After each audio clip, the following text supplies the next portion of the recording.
In the kitchen now with Karen Doster from the Wisconsin Milk Marketing Board. Soup's on this morning. You bet. A couple of time of year. We got dueling soup kettles. We're going to make a carrot soup, which would be really nice for Thanksgiving dinner. And this is so good. Lots of different flavors. This is a corn and crab soup with pepper jack cheese. Pepper jack cheese. This is one of my all-time favorites. It's wonderful and very easy to make too. I make it quickly for dinner often.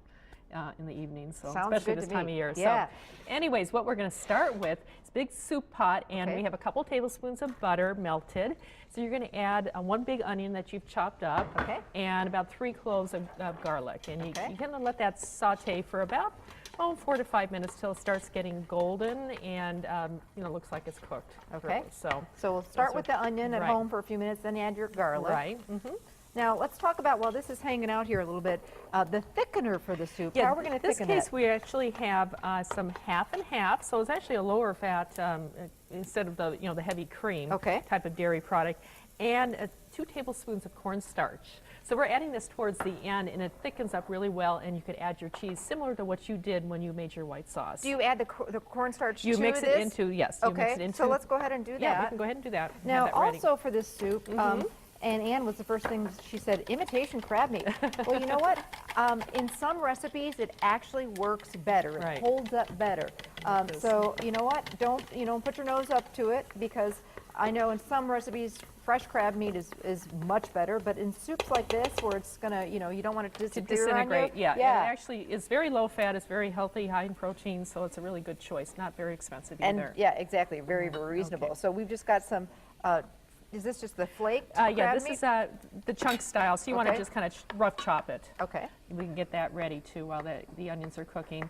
And this has, good veggies in there. It also has some red pepper, which we'll be adding shortly, some potatoes, red potatoes, and provide some great color as well. We have corn, a couple cups of frozen corn or fresh corn in the summer. You could use that. And of course, we have the Wisconsin pepper jack cheese. And what's wonderful about cheese and soups, it melts so well. Yeah. And that's why it's a perfect accompaniment to soups like this. It's that comfort, cozy factor for sure. And there's a little kick to it too. The pepper jack cheese has some kick to it. We're also going to be adding some chipotle pepper, which adds some smokiness as well. So great ingredients. Our onion and our garlic, let's say that's done now. Okay. So now you want to add your red pepper, not the potatoes yet, but we'll add a red pepper.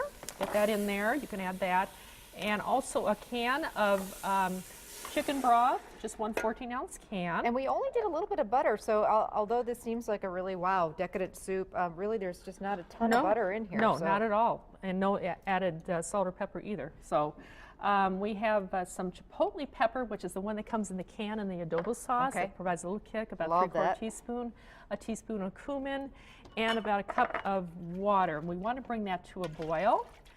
And once that comes to a boil, we're going to add our potatoes. Okay, so we'll pretend at home that this came to a boil. Yeah, so add the potatoes, and this is about 1.5 cups or about 3 of the small red potatoes. Okay, but we don't want to put our crab in yet. That's kind of one of the last things. Okay. So what you're going to do here now is bring that to a boil, cover it, and cook it for about 5 minutes. Okay, so let's say that has done that, and we actually have a pot over here where that's already been doing that. And we're actually going to add some corn to that too. Okay. So and just like frozen corn? Right, and then let that cook for about 10 minutes, all right? Okay. So that's what we have right here in this pot.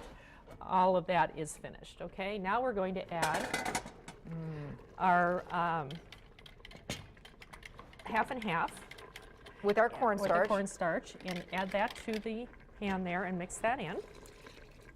And once that comes to a boil again and start to thicken, we're going to add our Wisconsin pepper jack cheese. I'm just going to give it a minute because I know this is going to happen very, very quickly. And this is just like you did. You want to add it and mix it in so that it melts very evenly. So it really should be more of a lower heat so it doesn't burn. Now, you did you buy this? Did you grate it yourself? I grated it myself. I actually bought it in a chunk style like this and grated it. You could use I know that some of the bags now have that as well. So whatever works best for you. Okay. I like to actually take the fresh block and shred it. That's my preference. I love pepper jack cheese. For people who were a little nervous about the spice, Monterey Jack or even Monterey Jack and cheddar might work? Well, it could. This is Monterey Jack cheese with peppers in it. You could just use a plain Monterey Jack if you wanted to. That's what I was thinking. Yeah, if you didn't want to do the peppers. So, okay, so this is I just wanted to thicken just a second or so longer, and you can see how that all of a sudden you know, just the cornstarch and that the half and half really does it. Right. Now we'll add a handful at a time.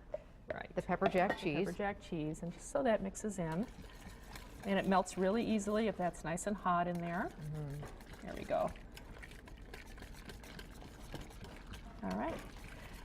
And then the once crab that's meat in there, goes in then last. we add our crab meat, and I actually have all of this here. And we're also going to add some of that great cilantro flavor, which I love. If you want to keep it out, you can, but it really does add to it. So we have that nice crab meat. Mix that in. Then all you're going to do is just heat it up till it's nice and warm. That is pretty quick. About a tablespoon of cilantro that goes in there. Yum. And there you Karen. go.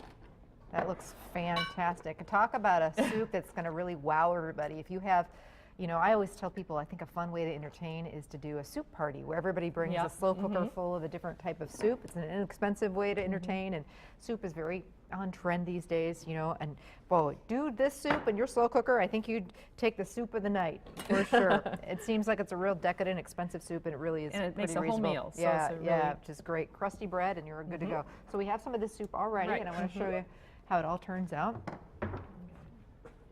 In soup kettle number 3 here. It's thick and wonderful. Look at that. Yeah, so that's what makes it a chowder, is nice and thick, has all those vegetables and the crab and the creaminess of The red cheese. pepper in there. And the Wow. pepper jack cheese. And we can sprinkle with a little more cilantro. And there you have it. That looks absolutely fantastic. I'm excited about this next Yeah. soup. Carrot soup. Cream of carrot soup. If you have any of those extra carrots in your garden like I do, this is the one to use.